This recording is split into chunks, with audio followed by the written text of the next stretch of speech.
ជំរាបសួរសួស្តីបងប្អូនជាងជួសជុលម៉ូតូទាំងអស់គ្នាថ្ងៃនេះខ្ញុំមានវីដេអូចង់មកបង្ហាញទៅដល់បងប្អូនដែលប្រើប្រាស់ជាមួយនឹងម៉ាស៊ីន Scan CTY 500 Pro ដែលបងប្អូនបានបញ្ចូលជាមួយនឹងកម្មវិធី Key Program ហើយណាបាទអញ្ចឹងថ្ងៃនេះគឺយើងធ្វើការអានលេខកូដចេញពីម៉ាញ៉ូតូរបស់ប្រភេទម៉ូតូបាទ K97 បាទជា PCX បាទ018ឡើងណាទោះបីជាប្រភេទស៊េរីក្រោមហ្នឹងបាទក៏ដូចជា016 017ហ្នឹងគឺយើងធ្វើការអានបែបហ្នឹងដែរបងប្អូនណាអញ្ចឹងសម្រាប់ការអានលេខកូដចេញពីម៉ាញ៉ូតូគឺផ្ដល់ភាពងាយស្រួលដល់យើងមួយយ៉ាងដែរប៉ុន្តែប្រសិនបើយើងទាញលេខកូដមកហើយយើងចម្លងតេឡេមិនបានចុងក្រោយគឺយើងនៅតែធ្វើការអានចេញពីបតបាទដើម្បីធ្វើការចម្លងតេឡេណាបងប្អូនបាទអញ្ចឹងតកតងនឹងការអានគឺយើងត្រូវកែជាមួយនឹងលាយើងណាលាជើង4បាទដើម្បីធ្វើការភ្ជាប់ភ្លើងចូលក្នុងម៉ាញ៉ូតូណាបងប្អូនតោះឥឡូវយើងចូលមកមើលតកតងនឹងការអានចេញពីម៉ាញ៉ូតូណាបងប្អូនណាបាទអញ្ចឹងយើងចូលមកកម្មវិធី Key Program របស់យើងបងប្អូនបន្ទាប់មកយើងជ្រើសរើសយកក្រុមហ៊ុន Honda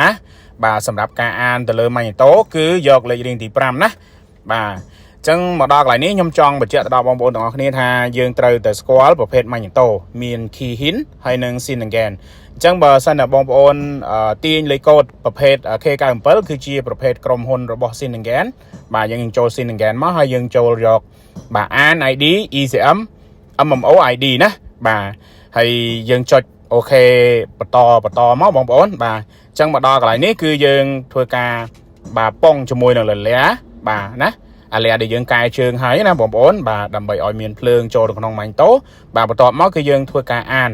បាទបានដោយងាយស្រួលហើយយើងប្រើពេលវេលាខ្លីមែនតើបងប្អូនណាបាទប្រើពេលវេលាអត់ដល់3នាទីទេតើតើនឹងការអានចេញពីម៉ាញ់តូបែបនេះបញ្ជាក់ម្ដងទៀតបងប្អូនការអានបែបនេះប្រសិនបើបងប្អូនយកមកចម្លងតេឡេមិនបានណា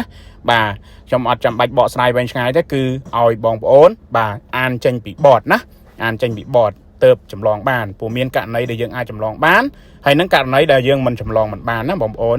បាទអញ្ចឹងយើងឃើញថាការទាញចេញពីម៉ាញ៉ូតូដោយយើងប្រើម៉ាស៊ីន Scan CTY 500 Pro របស់យើងគឺលឿនមែនតើបងប្អូនណាអត់ដល់3នាទីទេបាទយើងចំណាយពេលវេលាតិចមែនតើអញ្ចឹងបងប្អូនអាច share ទុកមើលបានបងប្អូនណាបាទដើម្បីជាឯកសារងាយស្រួលដល់បងប្អូនធ្វើការអាននៅថ្ងៃក្រោយអរគុណ